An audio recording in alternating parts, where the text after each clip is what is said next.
Hello everyone, my name is Athiya Zanab and today I'm going to discuss the format of email writing for class 9th and 10th ICSE board.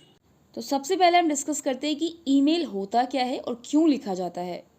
Email यानी कि electronic mail, नाम से आपको पता चल रहा होगा electronic यानी कि इलेक्ट्रॉनिक डिवाइसेस के ज़रिए, इलेक्ट्रॉनिक डिवाइसेस यानी मोबाइल, कंप्यूटर नेटवर्क्स, इन सब के ज़रिए एक दूसरे को इन्फॉर्मेशन पहुंचाना, कोई मैसेज डिलीवर करना, जिसको हम लोग डिजिटल मैसेजेस कह सकते हैं क्योंकि हम लोग इलेक्ट्रॉनिक डिवाइसेस का यूज़ कर रहे हैं।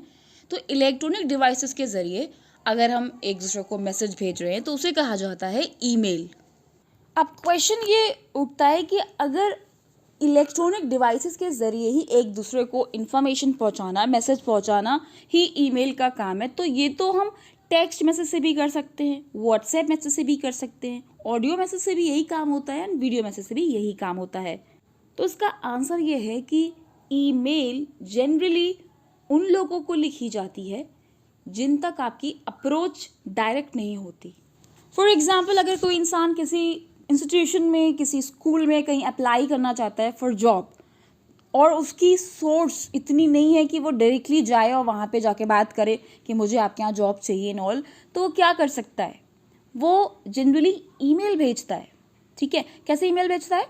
उस पर्टिकुलर स्कूल की वो वेबसाइट पे जाता है, वहाँ पे जो ईमेल आईडी दी होती है, डायरेक्टली उस ईमेल आईडी पर जाकर वो अपना रिज्यूम फॉरवर्ड कर सकता है, अपना CV फॉरवर्ड कर सकता है। इसी तरीके से हर जॉब में आपके जो अपने बॉस हैं, आपके जो हायर अथॉरिटीज़ हैं, आप उन तक डायरेक्टली अप्रोच नहीं कर सकते हो कि आप उनको व्हाट्सएप पे मैसेज कर दो। बहुत सारे ऐसे लोग होते हैं जो करते हैं, व्हाट्सएप से भी मैसेज करते हैं, राइट। लेकिन बहुत सारे इंस्टीट्यूशंस ऐसे होते हैं जो इतनी फैसिलिटीज़ प्रोवाइड नहीं कराते कि आप डायरेक्टली किसी प्रिंसिपल से या किसी बड़े अथॉरिटी से आप बात कर पाओ। तो रास्ता बचता है कि आप डायरेक्टली ईमेल के ज़रिए एक फॉर्मल तरीके से बात करो। तो आई विश आपको ये चीज़ क्लियर हो गई होगी कि ईमेल जनरली हम लिखते हैं ऐसे लोगों को जिन तक हमारी डायरेक्ट अप्रोच नहीं होती है। इसके बाद आपको ये जानना ज़रूरी है कि किसी को ईमेल भेजने के लिए पहले आपके पास अपनी ईमेल आईडी होना चाहिए, फिर आप जिसको भेज रहे हो उसकी एक ईमेल आईडी होना चाहिए। जो लोग ईमेल भेजते रहते हैं उनको अच्छे से समझ में आ रहा होगा, बट बहुत से लोगों को नहीं पता होता है। 9th-10th के बच्चों को, बहुत सारे लोग को नहीं पता होता है। तो मैं उनके लिए बताना चाहूँगी कि जैसे आप किसी को व्हाट्सएप पे कोई फ़ोटोज़, कोई मैसेजेस भेजते हो तो उसकी आईडी बनी होनी चाहिए व्हाट्सएप पे, तभी तो आप उसको मैसेज कर पाओगे, राइट। तो आप सबसे पूछते हो ना, आप व्हाट्सएप पे हो या नहीं हो, या ये नंबर व्हाट्सएप पे है या नहीं है, यानी कि पर्टिकुलर नंबर को व्हाट्सएप से रजिस्टर कराना पड़ता है, आपकी अपना प्रोफाइल बनाना पड़ता है ना।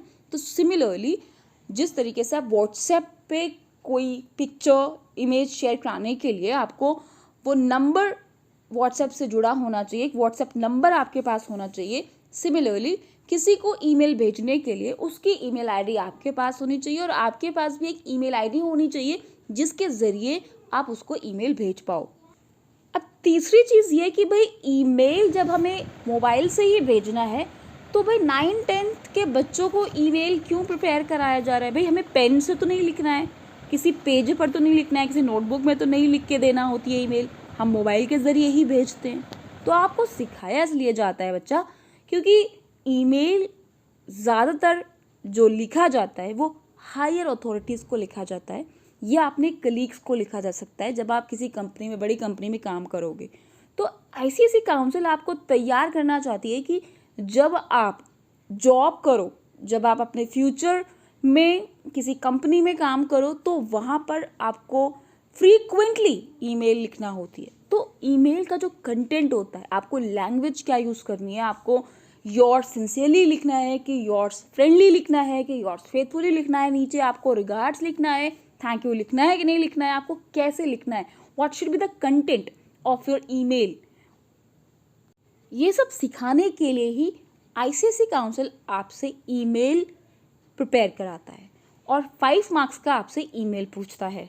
सीधे फॉर्मेट बताने से पहले आपको बहुत सारी चीज़ें हैं ईमेल से रिलेटेड जो पहले पता होना चाहिए। तो पहले आप वो सीखिए, फिर डायरेक्ट आप फॉर्मेट पे आइएगा। So without wasting time, let's get started. आप ईमेल किसको लिख रहे हो, इसके अकॉर्डिंग 3 तरीके की ईमेल कैटेगराइज किए गए हैं: formal, semi formal, informal. Formal यानी अपनी हायर अथॉरिटीज़ को जब आप लिखते हो उन्हें कहते हैं फॉर्मल ईमेल, और सेमी फॉर्मल कहते हैं जहाँ पे आप वर्क कर रहे हो अपने कंपनी या इंस्टीट्यूट में, अपने कलीग्स को जब आप कुछ ईमेल भेजते हो तो उन्हें कहा जाता है सेमी फॉर्मल। और इनफॉर्मल अपने भाई बहन को, अपने रिलेटिव्स को। तो अपने भाई बहन को, रिलेटिव्स को बहुत ही कम ईमेल लिखी जाती है, लेटर्स ही लिखे जाते हैं ज़्यादातर, फिर भी कभी कभी ज़रूरत पड़ जाती है ईमेल की, तो वो कहलाएंगे आपकी informal email. Types of email सीखने के बाद अब आपको कुछ टर्म्स हैं ईमेल के फॉर्मेट से ही रिलेटेड, वो पहले आपको सीखना चाहिए। डायरेक्टली अगर मैं आपको फॉर्मेट बता दूंगी, सैल्यूटेशन होता है, सब्सक्रिप्शन होता है, तो आपको जब पता ही नहीं है कि सैल्यूटेशन सब्सक्रिप्शन क्या होता है, तो फिर आपको फॉर्मेट क्या समझ में आएगा। तो पहले आपको टर्म्स सीखने की ज़रूरत है। Let's get started. सबसे पहला टर्म है सैल्यूटेशन। सैल्यूटेशन का मतलब है जब आप अपना ईमेल शुरू करते हो तो आप जिसको भी लिख रहे हो उसको आपको एड्रेस करना होता है, उसको मुखातिब करना होता है। तो जनरली आप डियर ही लिखते हो, आप रिस्पेक्टेड या फिर कुछ और नहीं लिख सकते, ठीक है। चाहे वो फॉर्मल हो चाहे वो सेमी फॉर्मल हो, दोनों में ही आप डियर का यूज़ करते हो। आप लिख सकते हो डियर मैडम, डियर सर, या फिर अगर नाम दे रखा है डायरेक्टली कि write an email to this person, आपको नाम दे रखा है तो आप वहाँ नाम मेंशन कर सकते हो, dear mister Ghosh, dear miss Kavita, right.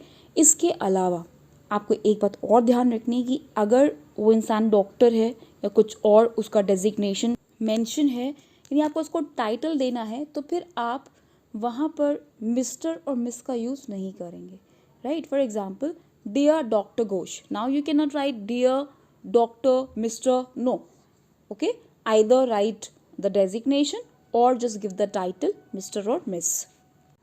ये याद रखना है आपको कि सेमी फॉर्मल में अभी आपको डियर का ही यूज़ करना है, जबकि अगर आप इनफॉर्मल लिख रहे हो तो हाई हेलो आप लिख सकते हो। नेक्स्ट होता है सब्सक्रिप्शन। जब आप एंड करते हो, क्लोज करते हो अपना ईमेल लिखना, तो वहाँ पे आपको सब्सक्रिप्शन लिखना बहुत ज़रूरी होता है। उसमें हम लोग लिखते हैं योर्स फेथफुली या योर्स सिंसियरली जब हम फॉर्मल लिखते हैं, राइट। और अगर हम सेमी फॉर्मल लिख रहे हैं, अपने कलीग्स को लिख रहे हैं, तो हम वहाँ पे लिख सकते हैं थैंक्स, बेस्ट रिगार्ड्स या फिर योर्स। इनफॉर्मल में आप कुछ भी लिख सकते हो बिकॉज आप अपने रिलेटिव से बात कर रहे हो, all the best, best wishes and so on. इसके अलावा अगर आपको कोई एक्शन रिक्वेस्ट करना है जिसको आप ईमेल भेज रहे हो उससे, तो फिर आपकी टोन कैसी होनी चाहिए, आपको एग्जांपल दिए गए हैं। अगर आप फॉर्मल ईमेल लिख रहे हो तो आप इस तरीके से लिखोगे, I would be grateful, grateful means एहसानमंद, आभारी, I would be grateful if you could send me, जो भी आपको मंगाना है, I would really appreciate your help, right. आगे आप मेंशन करोगे if you, right. Similarly I would be very grateful for your help, you will mention further कि आपको क्या हेल्प चाहिए। अगर आपको सेमी फॉर्मल लिखना है यानी कि आपको अपने कलीग्स को लिखना है, तो फिर आप इससे बोल सकते हो could you please send me this, और could I come to you, और could I come to meet you, okay. इस तरीके से आप यूज़ कर सकते हो। जबकि आप इनफॉर्मल में कैन यूज़ करोगे। आपको ये पता होगा कि कुड जो होता है वो मोर पोलाइट होता है और कैन जो होता है वो लेस पोलाइट होता है, राइट। वो बात अलग है कि could is the past of can. इसके अलावा कुड और कैन में पोलाइटनेस का भी डिफरेंस होता है। अभी भी आपको सीधे फॉर्मेट पे नहीं आना है, एक खास बात और जाननी है, वो भी जान लीजिए, फिर सीधे आते हैं फॉर्मेट पर। अब इसके बाद जो बहुत इंपॉर्टेंट बात है जानने की, वो ये है कि नोटिस राइटिंग आपका 5 मार्क्स का आता है, आपको ये बात पता होगी। और क्या फॉर्मेट होता है इस पर मैं ऑलरेडी एक वीडियो बना चुकी हूँ, कमेंट बॉक्स में आपको लिंक भी मिल जाएगा। इसके अलावा नोटिस राइटिंग का जो भी सब्जेक्ट होता है, आपको पता है कि नोटिस जनरली कंपटीशन से रिलेटेड ही पूछे जाते हैं। मैंने XYZ सब बता रखा है नोटिस राइटिंग का वहाँ पर। तो जनरली आपको कॉम्पिटिशन्स के ही नोटिस लिखने को आते हैं, inter school debate competition, inter school dance competition, right. तो वो जो आपको नोटिस लिखने को आते हैं वो लिखना होता है स्टूडेंट्स को, राइट, जिसमें आप लास्ट में इंस्ट्रक्शंस में लिखते हो all the students are requested to give their names and all to this teacher before or on this date. जो इंस्ट्रक्शंस आप लिखते हो तो वो किसको लिखते हो, किसको एड्रेस करते हो आप स्टूडेंट्स को एड्रेस करते हो। यानी कि जिस कंपटीशन या जिस इवेंट के लिए आपको नोटिस लिखने को आता है, सेम सब्जेक्ट पर ही आपको ईमेल लिखने को आती है। For example, write an email to the principal of a neighbouring school informing her और informing him of the event और the competition and requesting him और her to send a team to participate. अपने neighbouring school के किसी principal को आपको एक email लिखना है एज अ सेक्रेटरी। यानी अगर क्वेश्चन में लिख के आए चाहे नहीं आए, आपको ये इमेजिन करना है कि yes you are the secretary of your school for that particular competition और दैट इवेंट, तो एज अ सेक्रेटरी आपको नेबरिंग स्कूल के प्रिंसिपल को लिखना है। ओके, किस बारे में लिखना है कि वो अपने स्कूल से एक टीम को भेजें आपके स्कूल में जो कंपटीशन हो रहा है उसमें पार्टिसिपेट करने के लिए। तो जैसा कि आपको पता है 5 मार्क्स का ईमेल आता है, तो आईसीएसई काउंसिल ने पूरी मार्किंग स्कीम दे रखी है कि कौन कौन सी चीज़ें आपको इंक्लूड करना है, अपनी तरफ से कुछ भी इंक्लूड नहीं करना है। तो सबसे पहले आपको वो ईमेल आईडी लिखनी है जिसको आप ईमेल लिख रहे हो। ठीक है, अभी मैंने आपको बताया था कि आपको अगर ईमेल लिखना है तो आपके पास उस इंसान की जो रिसीवर है उसकी ईमेल आईडी होना चाहिए, राइट। तो आपको सबसे पहले क्या लिखनी होती है, जिसको आप ईमेल लिख रहे हो उसकी ईमेल आईडी। प्रिंसिपल को लिख रहे हो तो ऑब्वियसली आपकी ईमेल आईडी उस प्रिंसिपल की होगी। जो मिस्टेक्स मुझे मिली है स्टूडेंट्स के करेक्शन में वो ये होती है कि ईमेल आईडी जब वो लिखते हैं तो इतना गैपिंग में लिखते हैं। जब भी आप ईमेल आईडी लिखते हो बिना गैप के लिखते हो, लगातार लेटर्स आपको लिखने हैं और कोई ऊट-पटांग ईमेल आईडी नहीं लिखनी है आपको। आपकी ईमेल आईडी वाकई लगना चाहिए कि हाँ किसी प्रिंसिपल की ईमेल आईडी है। आपसे मैं ये नहीं कह रही कि जेन्युइन आईडी लिखिए आप, नहीं, अगर आप क्रिएटिवली लिख रहे हो तो भी लगना नहीं चाहिए कि आप लिख रहे हो XYZ, नहीं, XYZ ABC करके नहीं लिखनी है आपको। बाकायदा अच्छे से आपको ईमेल आईडी बनानी है और विदाउट गैप आपको लिखनी है, राइट। इसके बाद लिखा जाता है सब्जेक्ट। सब्जेक्ट क्या होता है, जिस बारे में आप प्रिंसिपल को लिख रहे हो या किसी भी इंसान को लिख रहे हो, आप क्यों लिख रहे हो, व्हाट इज़ द पर्पस, तो वो पर्पस लिखा जाता है उस सब्जेक्ट में। सब्जेक्ट में जो भी लिखा जाता है वो बहुत बड़ा नहीं लिखा जाता, कभी भी सेंटेंस नहीं लिखा जाता है। बहुत ध्यान से सुनिएगा, सब्जेक्ट में कभी भी सेंटेंस नहीं आना चाहिए। जैसे आप लिख रहे हो कि I am requesting you, right, इस तरीके से नहीं लिखा जाता है। आपको एक हेडिंग बनानी होती है। तो अगर सिंपली आपसे किसी भी कंपटीशन से रिलेटेड यही पूछा जा रहा है कि अपने नेबरिंग स्कूल के प्रिंसिपल को लिखिए कि वो अपने यहाँ से एक टीम भेजें, तो इस तरीके का जब भी आएगा तो आप उठा के केवल सब्जेक्ट में क्या लिखोगे, उस कंपटीशन का नेम, नथिंग एल्स। अगर इंटर स्कूल डिबेट कंपटीशन है तो आप लिख दीजिए inter school debate competition, nothing else you have to write. लेकिन कभी कभी आपको दूसरे तरीके की ईमेल भी लिखने को आ सकती है, लेकिन हमेशा नोटिस से मिलती जुलती आएगी। फॉर एग्जाम्पल, आपके पास एक नोटिस लिखने को आया है कि आप अपनी लोकेलिटी, अपने मोहल्ले के चिल्ड्रंस क्लब के प्रेसिडेंट हो और आप और आपकी टीम एक प्लान कर रही है प्रोग्राम ऑर्गेनाइज करने को टीचर्स डे पर, राइट।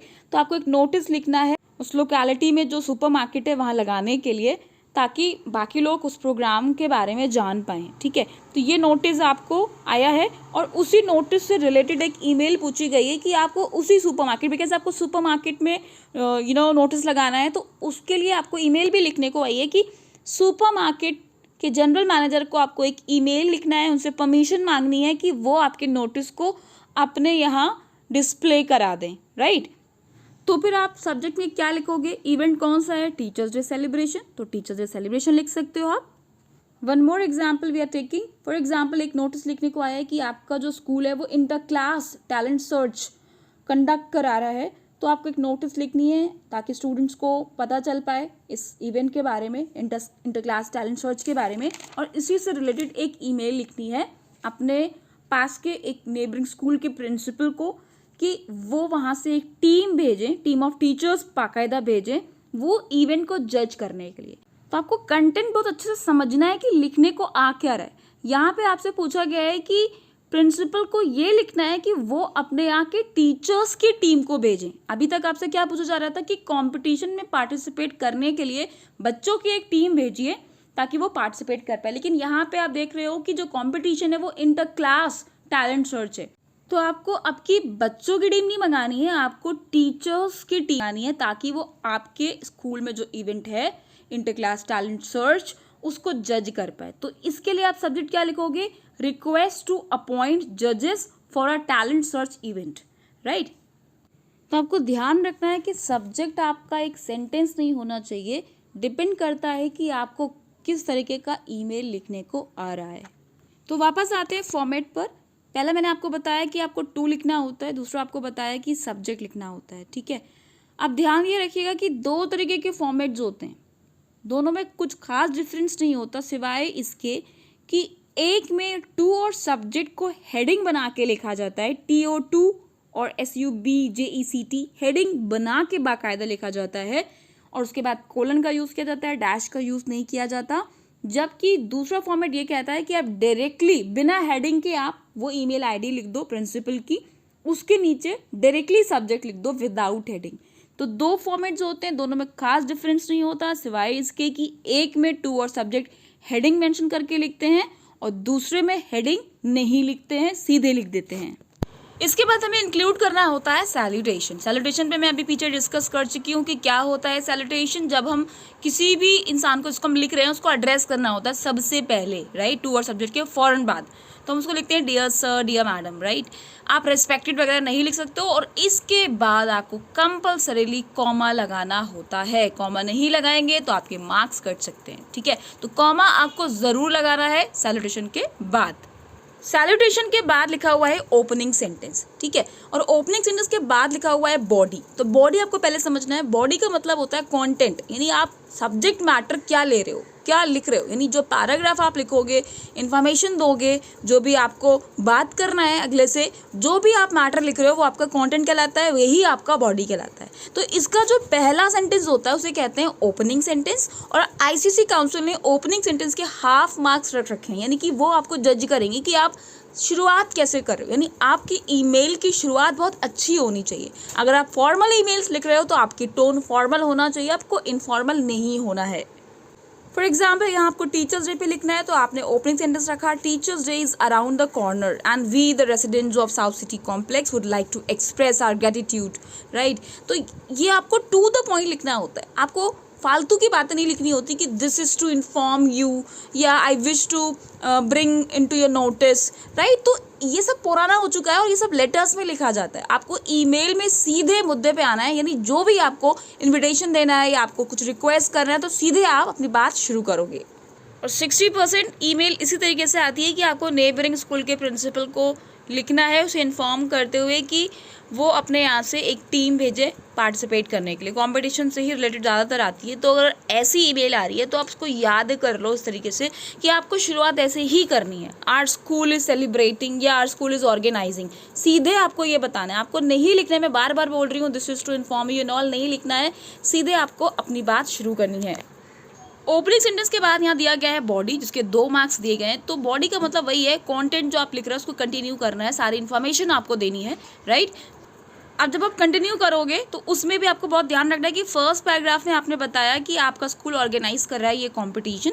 इसके बाद सेकंड पैराग्राफ में आपको बताना है कि ये कब होगा, यानी आप एक पैराग्राफ में लिखते चले जा रहे हो। ऐसा नहीं लिखा जाता ईमेल, बहुत सारे बच्चे यही करते हैं, एक पैराग्राफ में लगातार लिखते चले जाते हैं और सोचते हैं कि उनको पूरे मार्क्स मिल जाएं। ऐसे नहीं मिलेंगे पूरे मार्क्स आपको। तो फर्स्ट पैराग्राफ में आपको इंट्रोड्यूस करना है क्या हो रहा है, फिर एक लाइन छोड़ के आपको बताना है कि ये कब होगा, टाइमिंग क्या होगी और किस हॉल में होगा, वेन्यू बताना है, राइट। अगेन लाइन लीव करनी है और आपको रिक्वेस्ट करना है कि वो अपनी टीम भेजें, please do send your senior debate team. इसके बाद अगेन लाइन लीव करनी है और आपको ये लिखना है कि टॉपिक क्या दिया जाएगा, एक्स्ट्रा इन्फॉर्मेशन। तो आपने ऑब्जर्व किया होगा कि हम लाइन्स लीव क्यों कर रहे हैं, हम अलग अलग इन्फॉर्मेशन के लिए सेग्रीगेट कर रहे हैं लाइन्स को, ताकि एक ईमेल में सारा कुछ डिटेल्स कवर हो पाए। और अलग अलग डिटेल्स को कवर करने के लिए हम लाइन लीव कर रहे हैं, क्योंकि ईमेल टू द पॉइंट लिखी जाती है कि सामने वाला अगर एक साथ एक पैराग्राफ को देखेगा तो वो जल्दी नहीं पढ़ता है, क्योंकि उसके पास बहुत सारी ईमेल्स आई हुई होती हैं, राइट। तो आपको क्या करना है, अपने ईमेल में जो कंटेंट, जो बॉडी आप लिख रहे हो उसमें अलग अलग पैराग्राफ्स छोटे छोटे 2-2 लाइन्स के इंक्लूड करने हैं अलग अलग इन्फॉर्मेशन के लिए। बॉडी के बाद आप देख रहे हो क्लोजिंग सेंटेंस लिखा है। क्लोजिंग सेंटेंस का मतलब है कि जब आप अपनी सारी इन्फॉर्मेशन पूरी कर चुको तो लास्ट में आपको कंपल्सरीली एक अलग से पॉइंट आउट करके एक सेंटेंस लिखना होता है जो कि क्लोजिंग सेंटेंस कहलाता है।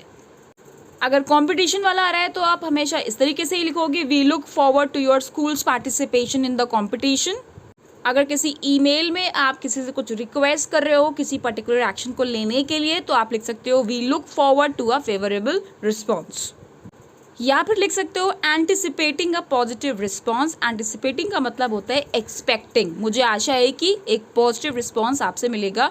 और अगर आप लिख रहे हो एंटिसिपेटिंग अ पॉजिटिव रिस्पॉन्स तो वहाँ पे आपको कॉमा लगाना ज़रूरी होता है। तो यहाँ फुल स्टॉप क्यों नहीं लगा रहे हैं, because this is not a sentence, it is a phrase. तो आप वहाँ कॉमा लगाते हो, लेकिन पीछे वाले सेंटेंसेस में जो क्लोजिंग सेंटेंसेस हमने लिखे थे we look forward and all, उसमें आपने फुल स्टॉप लगाया था क्योंकि दैट इज़ अ सेंटेंस। और ध्यान रखिएगा क्लोजिंग सेंटेंस से पहले, क्लोजिंग सेंटेंस के बाद आपको लाइन लीव ज़रूर करनी है। और सबसे आखिरी में होता है सब्सक्रिप्शन, जिसके लिए हाफ मार्क्स होते हैं। मैं पहले ही डिस्कशन कर चुकी हूँ सब्सक्रिप्शन पर। Yours faithfully, yours sincerely, thanks, best regards, ये सब कहलाते हैं सब्सक्रिप्शन, तो ये आपको लिखना होते हैं।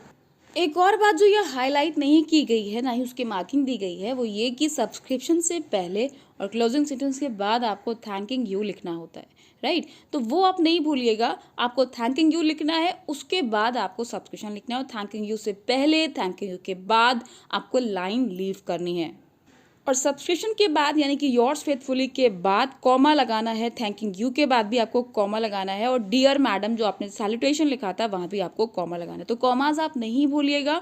और इसके बाद आपको ये याद रखना है कि योर्स फेथफुली के फौरन बाद without leaving line you have to write your name, then after that you have to write your designation, जो मैंने आपको बताया था, सेक्रेटरी। तो एक बार आप रिवाइज कर लीजिए कहाँ कहाँ आपको लाइन लीव करनी है। सैल्यूटेशन यानी कि डियर मैडम से पहले, डियर मैडम के बाद आपको लाइन लीव करनी है और कॉमा लगाना है। और आपको अलग अलग इन्फॉर्मेशन के लिए जब आप अलग अलग पैराग्राफ्स बनाओगे 2-2 लाइन्स के, तो हर पैराग्राफ के बाद आपको लाइन लीव करनी है, राइट। इस तरीके से क्लोजिंग सेंटेंस से पहले, क्लोजिंग सेंटेंस के बाद, थैंकिंग यू से पहले, थैंकिंग यू के बाद आपको लाइन लीव करनी है। ऊपर जब आप टू और सब्जेक्ट लिखते हो उसमें कंपल्जन नहीं है, आप लाइन लीव भी कर सकते हो टू और सब्जेक्ट के बीच में, और आप लगातार 2 लाइन्स में भी लिख सकते हो। It's up to you. I wish आपको कंटेंट अच्छा लगा होगा। वीडियो लंबी ज़रूर हो गई है, बट ट्रस्ट मी आपको पूरे के पूरे 5 मार्क्स दिला के रहेगी। Thank you for watching.